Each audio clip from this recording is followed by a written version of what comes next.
오늘 본문 말씀 제목은 왜 사람들은 잃어버리는가 라는 제목으로 로마서 10장 13절부터 21절까지 나누기 원합니다. 사실 로마서 16장 전체는 정말 보석 같은 귀중한 하나님의 말씀 구절구절이 담겨져 있습니다. 하지만 하나님의 말씀 가운데 10장과 11장은 결코 쉬운 내용은 아닙니다. 하지만 또 오늘 주신 말씀을 통해서 우리가 좀 더 하나님의 말씀에 그 풍성한 깊이가 더해지는 시간 되기를 간절히 원합니다. 지금부터 약 78년 전이 되는 1945년 미 해군 역사상 가장 큰 최대 인명피해로 기록된 비극적인 사건이 있습니다. 1975년에 제작된 영화 조스의 벽이 되고 그 영화를 통해서 스티븐 스필버그라는 영화 제작자가 히트를 쳐서 명성을 얻게 됐는데요, 그 벽은 바로 미 해군 순양함 인디애나폴리스호가 우리 도시의 이름이죠. 도시 이름을 딴 그 순양함이었는데 2차 세계대전 당시 태평양 전쟁에서 침몰한 사건이에요. 1945년 7월 이 인디애나폴리스 순양함이 미국 샌프란시스코를 출발해서 사이판 해역을 지나 필리핀 해군 기지로 향하는 중에 일본 잠수함에 어뢰의 공격으로 피격되어 12분 만에 침몰되는 엄청난 일이 한순간에 벌어졌습니다. 당시 미 해군 승조는 그 어뢰 공격으로 배에서 300명이 폭발 직후에 사망을 하게 되고 나머지 900여 명에 가까운 승무원들은 구명복을 입고 바다에 뛰어들어서 구조되기를 기다렸지만 나중에 최종적으로 생존한 그 해군 군인들은 316명에 불과했다고 합니다. 880명의 무고한 군인들이 목숨을 잃게 됐습니다. 2차 세계대전이 몇 주에 끝나고 나중에 조사위원회가 조사하고 발표했습니다. 근처의 미 해군 통신 중개소가 침몰 직후에 구조 신호를 다 받아들였으면서도 어느 누구도 이 구조 신호를 듣고서도 행동을 취하지 않았다는 거예요. 한 통신병은 구조 신호를 듣고서 술에 취해서 잠에 빠져 있었고, 다른 수신소에서는 당직 사관이 열심히 논의라고 구조 신호를 놓치게 됐습니다. 인근 미군과 전함들은 이것은 일본군의 속임수일 것이다 그렇게 무시했습니다. 순양함은 침몰 직후부터 구조 순간까지 조명된 조명탄을 터뜨리고 거울까지 동원해가지고 구조신을 계속 보냈는데 구조선은 거의 4일이 지나도록 시간을 다 허비하고 현장에 도착이 됐습니다. 이런 미 역사상, 해군 역사상 가장 큰 인명피해를 냈던 이 피격 사건의 내막에는 구조 신호를 보냈는데도 이것을 받아들이지 않고 물에 빠진 수백 명의 해군 병사들이 이 골든타임을 다 놓치게 되고 태평양 바다 한복판에서 생명을 잃었다는 것입니다. 비록 80여 년에 전에 일어난 사건이지만 미국판 세월호 사건과 같은 똑같은 일이 일어나게 된 것입니다. 놀라운 사실은 하나님의 구원의 역사 속에서 이러한 일들이 번번이 일어나게 된다는 것입니다.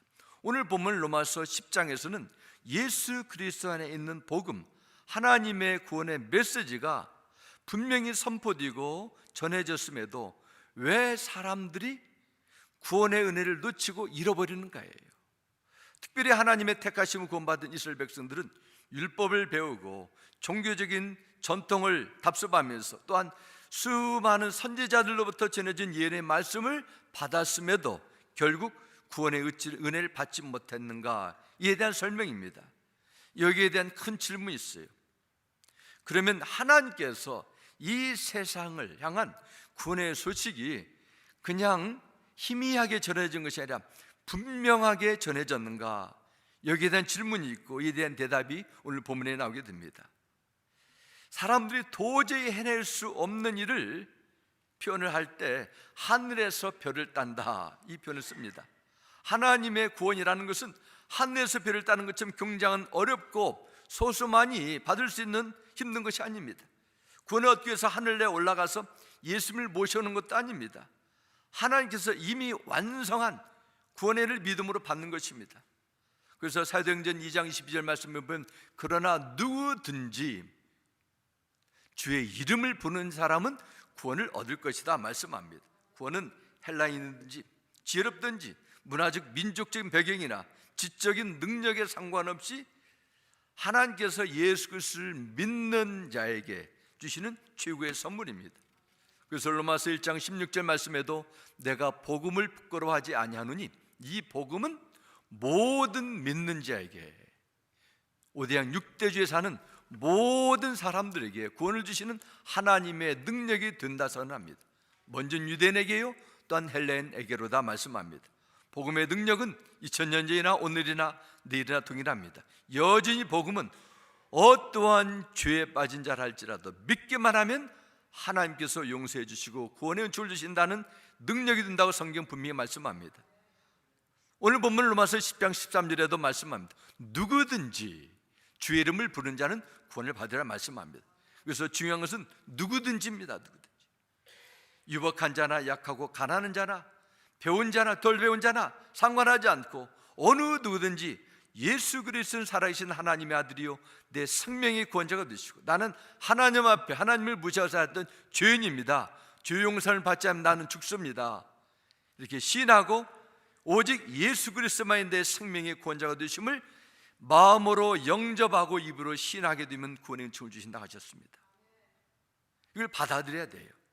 내 부활을 위해서 죽음에서 다시 살아났다는 사실을 인정하고 믿음으로 받아들이는 것입니다.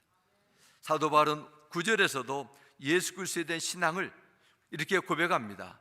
내가 만일 내 입으로 예수를 주로 시인하며 또 하나님께서 그를 죽은 자 가운데서 살리신 것을 내 마음에 믿으면 구원을 받으리라 말씀합니다. 우리 2주 전에도 이 말씀을 드려서 은혜 나눴습니다. 예수님은 인류가 하나님 앞에 갚아야 될 죄와 심판의 값을 십자가에서 단번에 그리고 완전히 다 갚아주셨습니다. 그를 위해서 하나님은 우리와 함께 하시기 위해서 우리의 죄를 담당하시기 위해서 우리와 같은 인간의 몸으로 이 세상에 보내주셨습니다.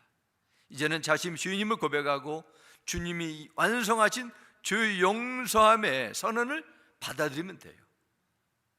이처럼 구원이 분명하고 간단한데 왜 많은 사람들이 하나님의 구원을 알지 못하고 말한다고 방어했습니까? 이에 대해서 당시 예수님을 믿기를 거부했던 유대주의자들, 당시 많은 이스라엘 백성들이 반대되는 주장을 내게 두는데 그 가장 큰 이유가 14절부터 질문과 대답 형식으로 이렇게 설명하고 있습니다. 그런즉 그들이 믿지 않은 일을 어찌 부르리요 듣지도 못한 일을 어찌 믿으리요 전파하는 자가 없이 어찌 들으리요 선언합니다. 예수님은 나의 하나님이요 나의 생명의 구원자가 되심을 믿기 위해서는 가장 기본적인 것은 먼저 예수님이 어떤 분인가를 누군가로부터 들어야 됩니다. 예수 이름을 부르기 위해서는 누군가가 예수 이름을 전해줘야 돼요. 전해주는 사람을 통해 예수님이 왜 나에게 필요하고 그분이 나를 위해서 어떤 일을 하셨는가에 대한 거기에 들을 때 믿음이 생기고 믿음이 생길 때 예수님을 입으로 신하고 마음으로 영접할 수 있습니다. 그런데 14절 후반절에 기록합니다. 전파하는 자가 없이 어찌 들으리요 또한 듣지도 못한 일을 어찌 믿으리요 말합니다. 유대인들은 말합니다. 우리가 예수님에 대해서 이름을 들어본 적이 없는데 어떻게 예수님을 믿을 수 있습니까? 그것은 불가능합니다. 이런 반론을 제기합니다. 이 말씀을 예수를 믿지 않는 데에 대한 다른 핑계를 대고 있는 유대인들에게 주신 설명입니다. 사도 바울은 어떻게 대답합니까? 하나님께서 이 기쁜 소식을 전하는 사도 바울과 같은 선지자 복음 전도자들 그리고 당시에 수많은 선지자들이 이미 보내지지 않았냐? 그런데도 유대인들이 왜 예수를 믿지 않게 됐습니까? 그러면 왜 유대인들이 거절한 이유가 무엇인가? 복음의 효력이 떨어졌는가? 아니면 복음을 들었는데 너무 어렵고 난해해서 이해하지 못해서 그런가? 이에 대해서 사도 바울은 16절에서 이렇게 기록합니다. 그러나 그들이 다 복음을 순종하지 아니하였도다 말합니다. 그러면서 이사야가 이르되 주여 우리가 전한 것을 누가 믿었나이까 했으니 이 말씀을 대다수의 이스라엘 백성들은 복음에 대해서 단순히 무관심한 것이 아니라, 복음이 너무 어려워서가 아니라 복음을 들었으면서도 마음의 문을 완전히 잠그고 예수 믿기를 거부했다는 것입니다. 그들의 불신앙에 대해서 사도 바울은 이사야가 이르되, 이것은 이사야 53장 1절의 말씀을 인용하는 것입니다. 주여 우리가 전하는 바를 누가 믿었나이까 했으니 선지자의 예언이 성취됐다는 것입니다. 그러면서 믿지 않는 유대인을 향하여 두 가지 질문하게 됩니다. 18절에 나오게 되죠. 그러나 내가 말하노니 그들이 듣지 아니하느냐? 그렇지 아니하니 그 소리가 온 땅에 퍼졌고 그 말씀이 땅끝까지 이르렀다 하니라 선언합니다. 이 말씀은 시편 19편 4절의 말씀을 또한 인용합니다. 그 소리가 온 땅에 퍼졌고 그 말씀이 땅끝까지 이르렀다. 시편 기자 예언의 성취입니다. 하나님께서 이 세상 모든 만물의 창조 세계를 통해서, 창조의 그 자연의 운행을 통해서 분명히 이 세상은 우연이 아니고 진화가 아니라 창조주란 분이 계시고 그분의 손길을 통해서 이 온 우주 만물이 통치되어 가는 것이라는 것을 나타내셨습니다. 그런 것처럼 복음의 말씀은 유대인에게 분명하게 선포됐다는 것입니다. 그러나 안타깝게도 유대인들이 하나님의 택함 받은 백성으로 복음을 가장 먼저 들을 수 있는 특별한 은혜를 받았는데 복음의 기쁜 소식을 거절했습니다.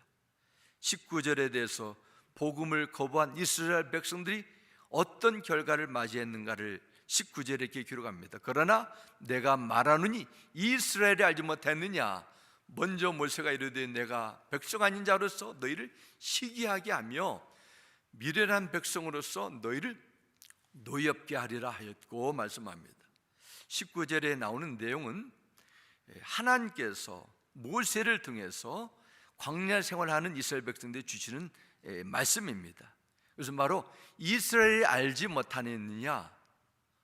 먼저 모세가 이르되 내가 백성 아닌 자로서, 백성 아닌 자는 유대인이 아닌 이방인들을 상징합니다. 다른 나라 백성들이죠. 이방인들을 어떻게 했습니까? 백성이 됐어요. 그러면서 신명기 32장 21절에 이렇게 기록합니다. 그러니 이제 나도 내 백성이 아닌 딴 백성을 내 백성을 삼아서 그들의 질투심에 불을 붙이고 어리석은 민족을 내 백성으로 만들어 그들을 격분시키겠다 말씀합니다. 로마서 10장 19절 말씀이 바로 신명기 32장 21절 말씀에 나오는 그 내용이 그대로 됐다는 것입니다. 유대인들이 질투하게 됐어요. 질투심에 불을 붙이게 됐어요. 왜냐? 율법을 전혀 몰랐고 하나님께서 완전히 더럽고 죄악된 백성이라 그렇게 버렸다고 여겼던 이방 나라 백성들이 하나님의 죄 용서함과 구원의 은혜를 받고 하나님의 백성으로 구별된 신분을 받았기 때문입니다. 사도 바울은 20절에도 이렇게 기록합니다. 이사야는 매우 담대하여 내가 나를 찾지 아니한 자들에게 찾은 바 되고 내게 묻지 아니한 자들에게 나타났노라 말하였고 기록합니다. 사도 바울은 또한 이사야 65장 1절 2절을 인용하면서 유대인이 아닌 이방인들이 도리어 하나님을 더 찾고 하나님의 구원의 은혜를 아멘으로 더 열심히 받는 이 놀라운 구원의 역사가 일어났다. 그 이사야 선지자의 예언이 성취됐다는 것입니다. 이방인들도 하나님의 구원의 소식을 이렇게 듣고 죄 용서를 받고 놀라운 삶을 살게 됐는데 성경을 너무도 잘 알고 율법의 전통에 철두철미한 유대인들은 복음을 이해할 수 없다는 것은 이것은 단순한 그들의 핑계거리에 불과하다는 것입니다. 좀 더 쉽게 설명하면 그렇습니다. 만약에 한국에 다른 나라에서 많이 찾아온 노동 이주자들이 있는데 한국에서 거하는 한국말을 능숙능란하게 하는 그런 분이 나 한국말을 잘 이해를 못해가지고 내가 승진에 떨어지고 이런 일을 하지 못했습니다 그렇게 변명하게 되는데 전혀 한국어를 잘 알지 못했던 이주자들이 한국어를 배워가지고 더 열심히 일하고 열린 마음으로 잘해가지고 더 잘 정착하게 될 때 핑계거리가 되지 않는다는 것입니다. 한국어를 잘 몰랐기 때문에 너희들이 그런 해를 받는 것이 아니라 본인의 마음이라는 것입니다. 유대인들이 구원을 받지 못한 것은 복음의 난해함이 아니라, 복음의 불완전함이 아니라 그들의 마음이라는 것입니다. 그들이 거절했던 것은 자기의 생각을 쫓아 영적인 종교적인 교만에 빠져가지고 하나님의 백성이 되는 길을 스스로 발로 차버렸던 거예요. 오늘 이 말씀이 주는 중요한 교훈이 있습니다.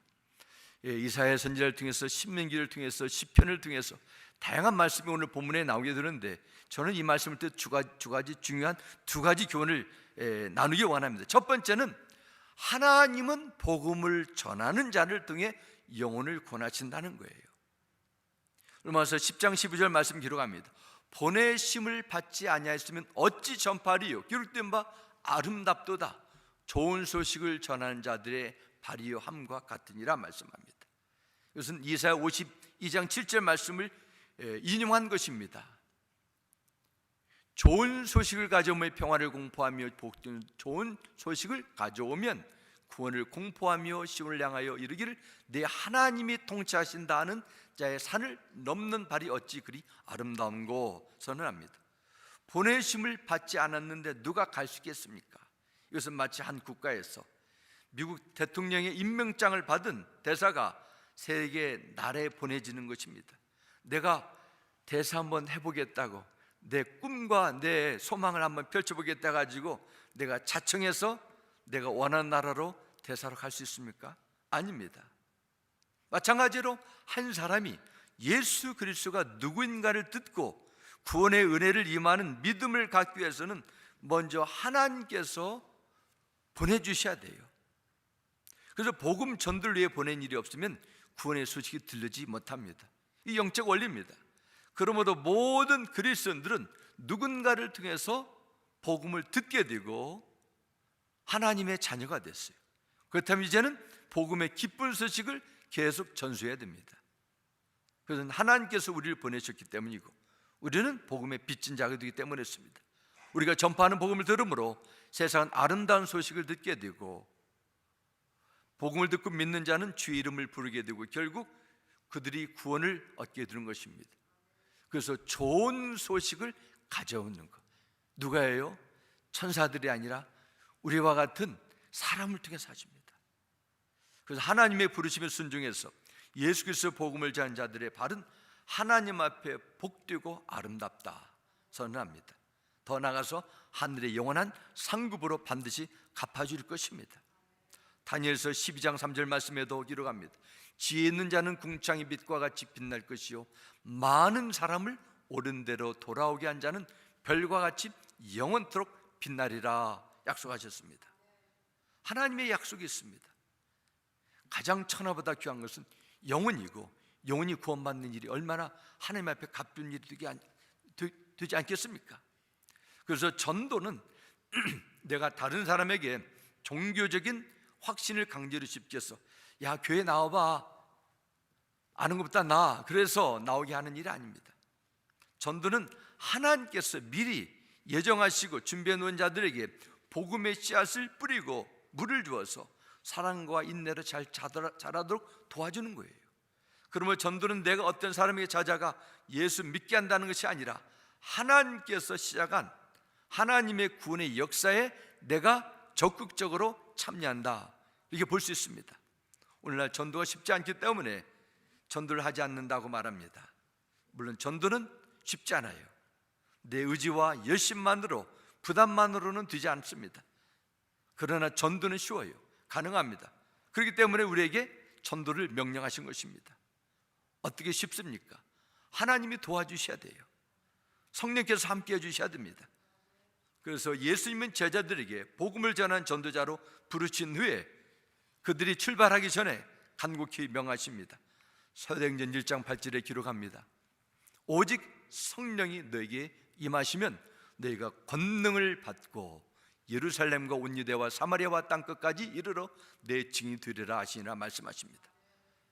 하나님께서 우리에게 구원이라는 엄청난 은혜를 부어주시고 그 은혜를 받은 영혼들에게 나눠주기 위해서는 약속하신 대로 성령님을 이미 보내주셨습니다. 복음을 전하는 사명 감당할 수 있는 성경적인 비결이 여기에 있어요. 성령님께서 우리와 함께 하신 능력을 구하고 받아야 돼요. 그럴 때 하나님의 안타까운 마음이 내 안에 플러그인 되는 거예요. 성령님께서 우리와 함께 할 때 나만을 위한 이기적인 신앙생활에서 탈피해서 한 영혼을 향한 하나님의 소원, 완전한 아가페적인 사랑의 능력이 성령 충만함을 통해서 내 안에 채워지기 시작하면서 내가 가지고 있는 내 중심적인 이기적인 가치관이 깨트려지는 거예요. 우리가 주님을 섬기면서 누리는 최고의 기쁨은 한 영혼이 회개하고 하나님께로 돌아오는 것입니다. 한 영혼 회개하고 주께 돌아와 구원을 누릴 때 우리는 함께 기뻐하고 즐거워할 수 있어요. 사랑하는 성도 여러분, 여러분은 천국의 기쁨을 누리고 있습니까? 한 영혼이 회개하고 돌아왔을 때 감동주는 즐거움을 누리며 살아가고 있습니까? 우리가 먼저 때를 얻든지 못 얻든지 영혼 구원을 위해서 기도해야 됩니다. 내 입을 열게 하여 주시고 내 마음의 지기 넓혀 주시옵소서. 다른 영혼을 향한 무관심에서 벗어나 주님의 안타까운 심정을 달라고 우리는 구해야 됩니다.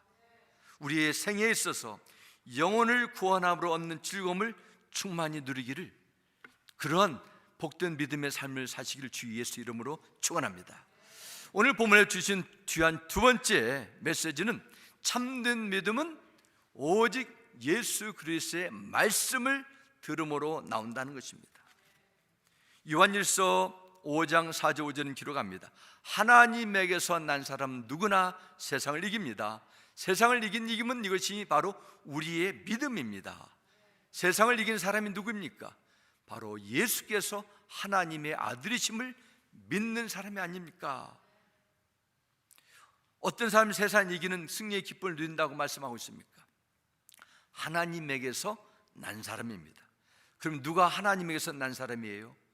예수 그리스도가 주시는 생명을 거듭난 하나님의 자녀입니다. 때로 세상이 우리를 위협하며 주님을 믿지 못하게 할지라도, 의심을 불러일으킨다 할지라도 세상보다 더 크신 주 예수님의 도우심을 받는 믿음으로 사는 자는 세상을 이길 수 있어요. 그런데 세상을 이길 수 있는 믿음 어디에서 생겨요? 그런 믿음이 어디에서 납니까? 오늘 본문 17절에 기록합니다. 그러므로 세상을 이기는 믿음은 들음에서 나며 들음은 그리스도의 말씀으로 말미암았느니라 말씀합니다. 여기서 이야기하는 믿음은 하나님께서 구원의 선물을 주시기 위해서 부르실 때 아멘으로 반응하는 믿음입니다. 그 믿음이 어떻게 생겨요? 들음에서 난다 했습니다.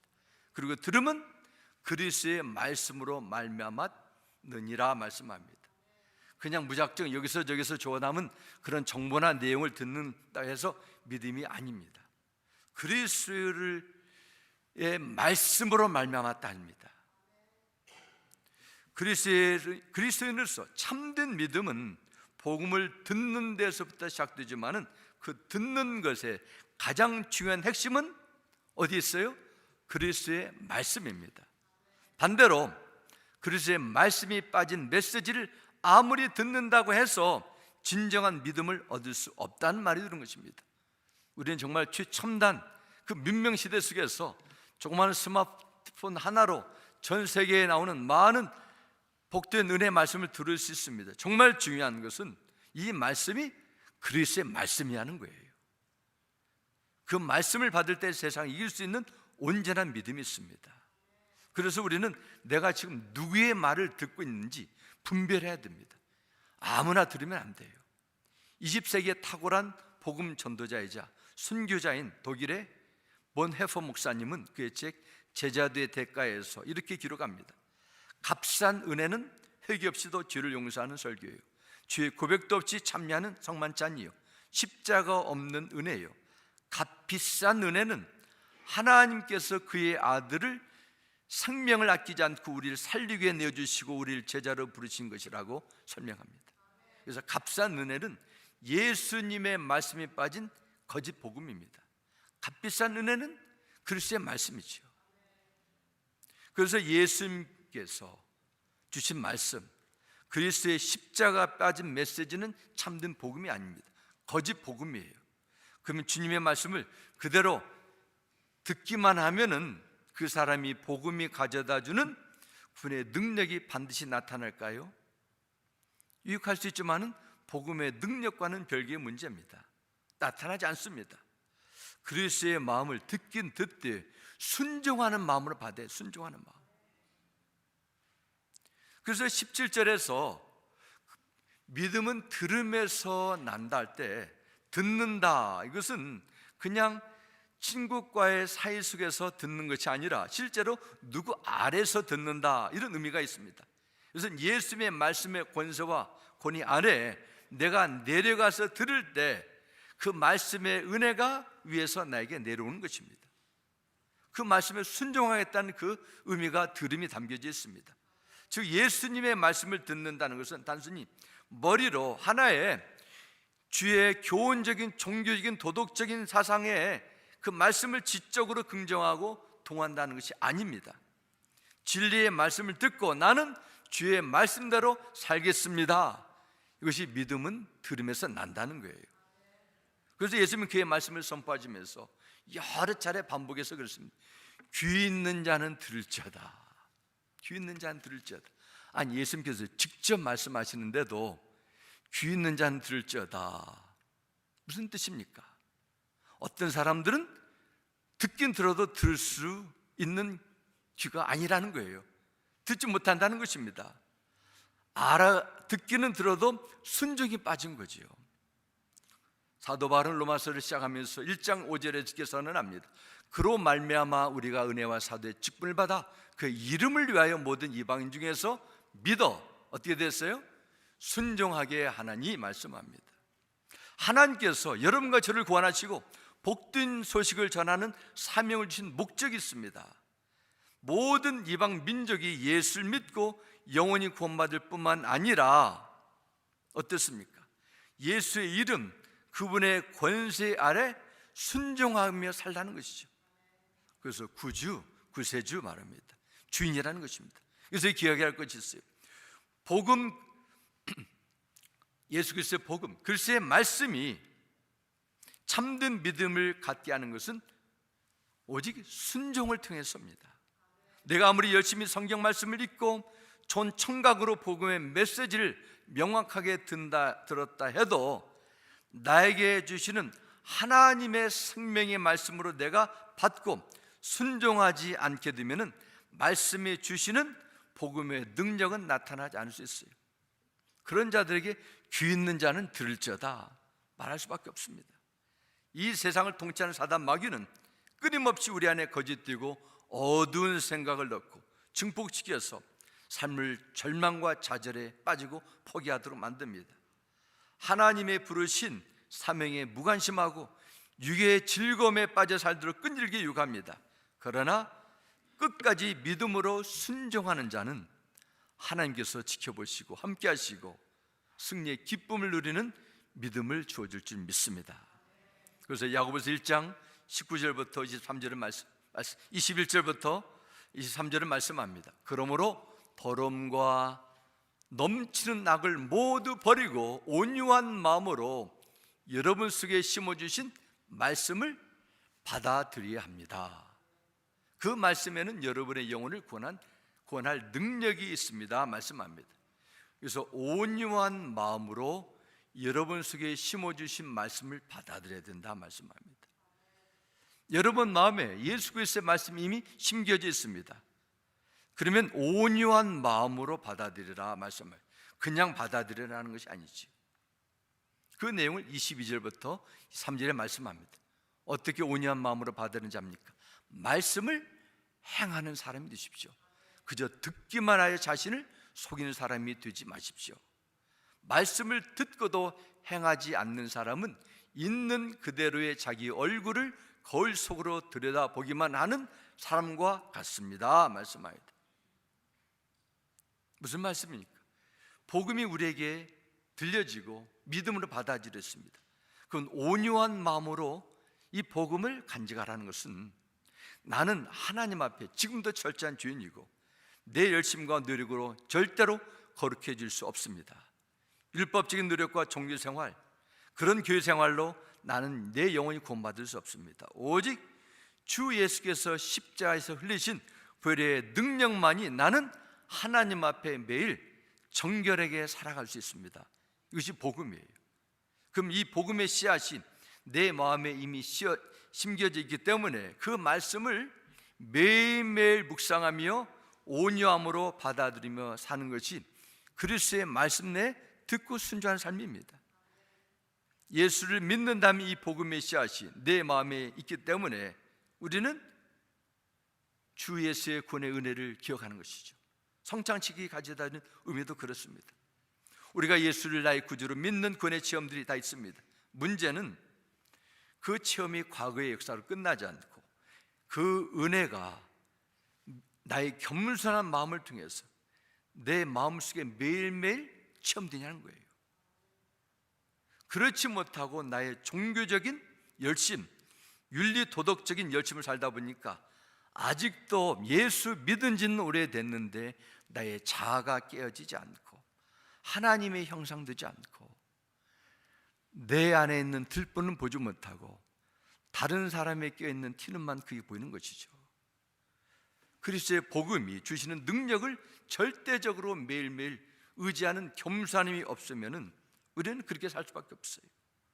여러분이 그리스도 안에 있는 하나님의 구원의 진리에 대해서 인정할 수 있어도 성경에 대해 박식해도 그 진리가 나의 종교적인 의로움, 감추어진 죄성이 들춰지고 제거되지 않고 남아있어 나는 예수 믿는다 해도 이중적으로 살아갈 수밖에 없어요. 그래서 우리는 말씀을 듣고 십자가를 바라보고 산다는 것이 순종한다는 것입니다. 사랑하는 성도 여러분, 우리가 금년 한 해를 마감하게 되면서 여러분이 많은 일들을 만나고 많은 소식을 귀로 들었습니다. 누구의 말을 가장 많이 듣고 지금까지 열심히 지내오셨어요? 아니, 누구의 말을 통해서 여러분의 의식적인 무의식적인 영향을 받아왔습니까? 여러분은 지금 우리 주 예수 그리스도의 말씀을 듣기만 하는 자가 아니라 듣고 순종하고 오직 십자가의 공로만 의지하는 겸손한 마음을 가지고 복음의 능력을 경험하며 아름다운 복음의 열매를 맺고 있습니까? 우리에게 어떤 일을 만난다 해도 십자가의 능력을 겸손히 의지하고 성령님의 순종함에 따라 순간순간 살아갈 때 하나님께서 여러분과 함께 하실 것입니다. 세상을 이길 수 있는 그런 온전한 믿음의 삶이 여러분 가운데 열리게 될 것입니다. 오직 그리스도를 바라보고 의지하는 이런 겸손한 신앙생활을 통해 세상을 이기고 하나님 앞에 칭찬과 영광을 받는 건강하고 복된 믿음의 삶이 앞으로도 계속 이어지기를 주 예수 이름으로 축원합니다. 아멘. 우리 함께 기도하겠습니다. 아버지 하나님, 예수 그리스도의 말씀을 들으라 했습니다. 우리는 지난 1년 동안 너무 많은 세상의 소식을 온라인으로 오프라인으로 사람들의 관계 속에서 주고받으며 들어왔습니다. 그러나 내 영혼을 치료하고 내 신앙을 온전케 하는 생명의 말씀을 얼마나 많이 들어왔습니까? 그 말씀을 듣고 배웠지만 그 말씀에 순종하는데 얼마나 최선을 다했습니까? 아버지 하나님, 매일매일 십자가를 바라보게 해 주옵소서. 성령의 인도하심을 따르게 해 주옵소서. 우리에게 주어진 짧고 빨리 지나가는 인생 속에서 가장 가치 있는 것에 남은 인생을 투자할 수 있는 분별력과 결단력을 우리에게 부어주시옵소서. 복음의 능력으로 살아가길 소원하며 예수님의 이름으로 기도드렸습니다. 아멘.